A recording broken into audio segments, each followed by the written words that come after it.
Hello everyone, welcome to another vlog to support our ISS community. Our focus today is going to be how to help parents to be prepared for the reopening of our schools. Today I have with me Ms. Prudence Low from Total Communication.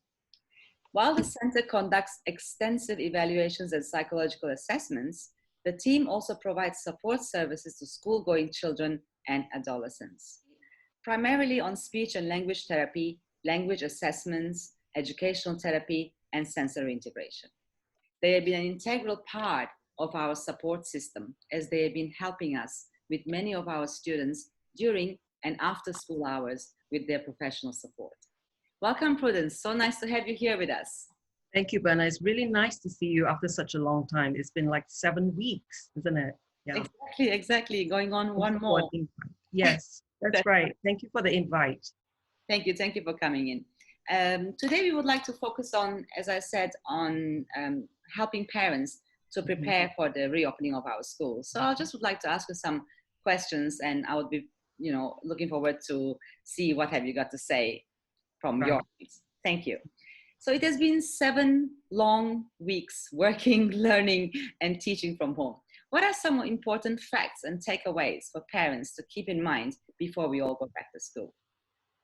I think it's important for parents to recognize that this has been a new experience for everyone. So it's including the students, the teachers, the therapists. It's all, for us, it's all about discovering things and new ways of doing things. So, so I've been hearing like very mixed feedback from both students and teachers, and my therapists as well, my team of therapists as well.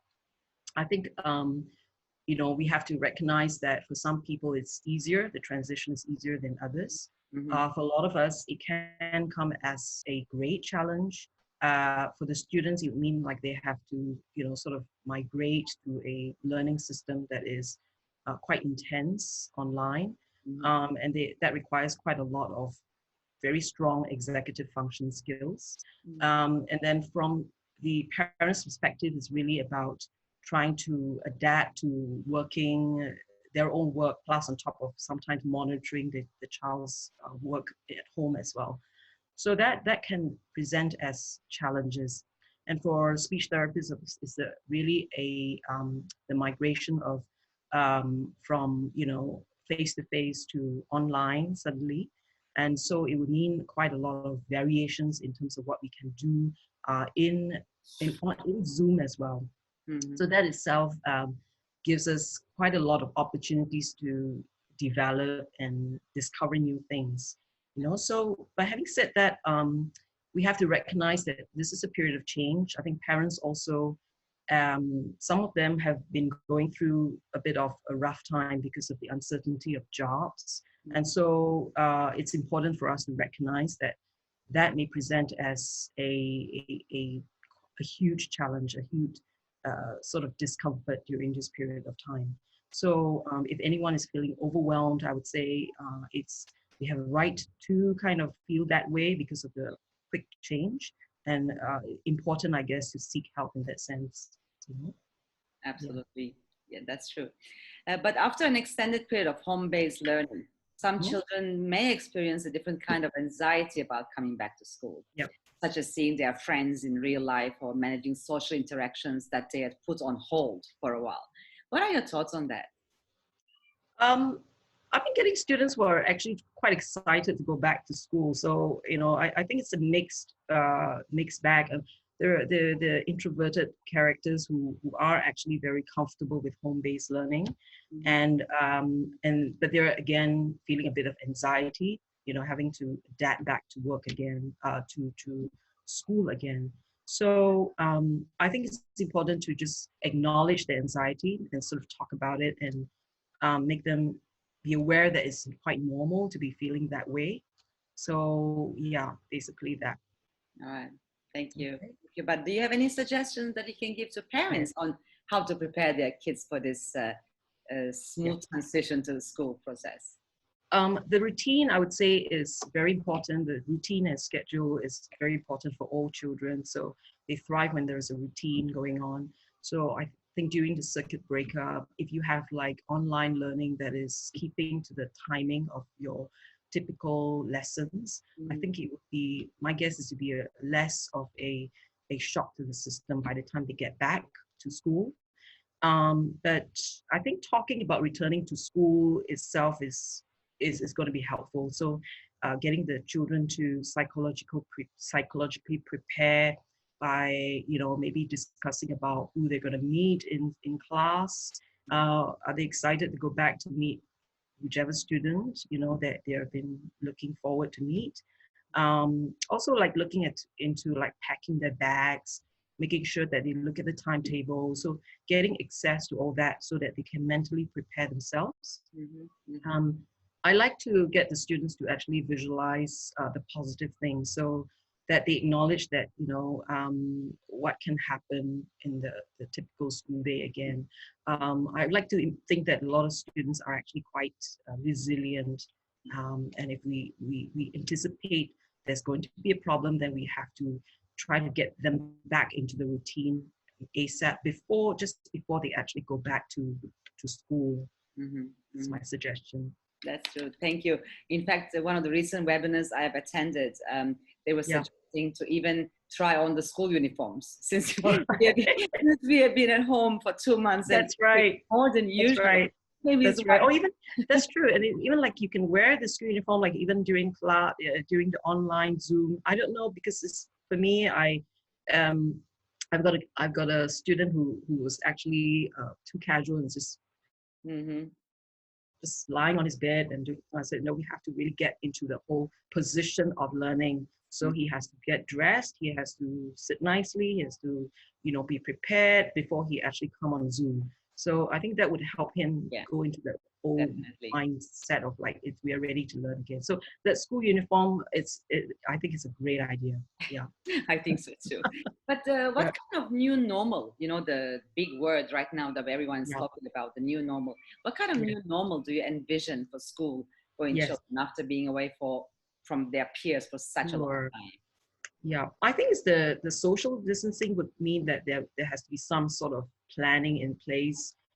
It could mean like smaller groups of, whether it's in terms of like when you're eating together or on PE. So I think every schools will have their own different routines that they go through, and then they have to think about the gathering itself and cutting down the risk factors.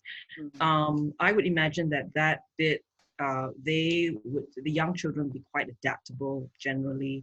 Then I think a much more difficult thing that they would be facing would be the anticipation that with the economic changes, you're going to have like parents who suddenly would have to leave Singapore, and the students themselves would have to leave Singapore really suddenly. I think some of the students are already talking to me about like the kids that the friends are likely to be leaving, and so I think that bit is going to present as a bigger stress factor for them. They do tell me about the frustrations, and this is again something that we can actually be a listening ear and try to help them frame this in a more positive manner, so that they can actually move on to get new friends and not feel that loss too much. Yeah.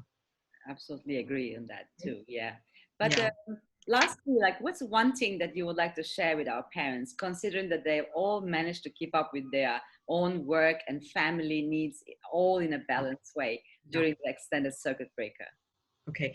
I think it's actually a really remarkable thing to do if you're managing to actually juggle your work, looking after the kids' needs, even in school, for school, home-based learning, and also all this, ensuring that you don't go out and accidentally break the laws as well. I think that's quite a remarkable thing. So I think that itself is quite a big thing to be telling ourselves that we have actually done pretty well in that sense.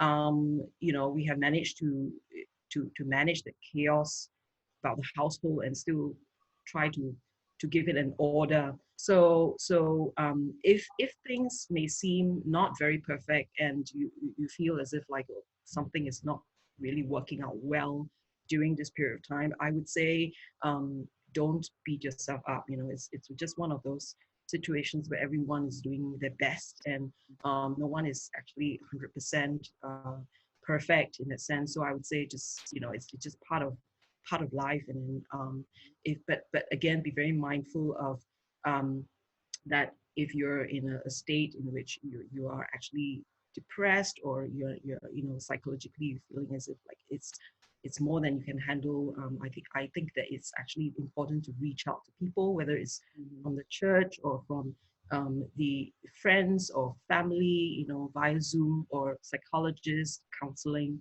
I think it's actually going to be very useful in that sense, you know. And then we will all benefit from this experience, I think, in the long term, because I guess it builds your resilience as well, you know. And and because, you know, you see like the news is just full of negativity sometimes, but we have to also remember that we have to count our blessings as well. So one of those times that we get a chance to spend the time together with family very closely. I know they sometimes annoy each other, but closely, and discover about things about each other. So it is a time to also count our blessings as well. Yeah. Yes, thank you. As always, thank you so very much. This has been a wonderful conversation, Prudence, and I hope parents will take away some good tips that you have shared with us. Thank you. Thank you again, helping our students and their families during this unprecedented times that we are going through. We are all in this together, and we will definitely emerge from it with strengthened resilience, we hope. Yes. Thank you so much, and have a great day. Welcome. All the best. Thank you.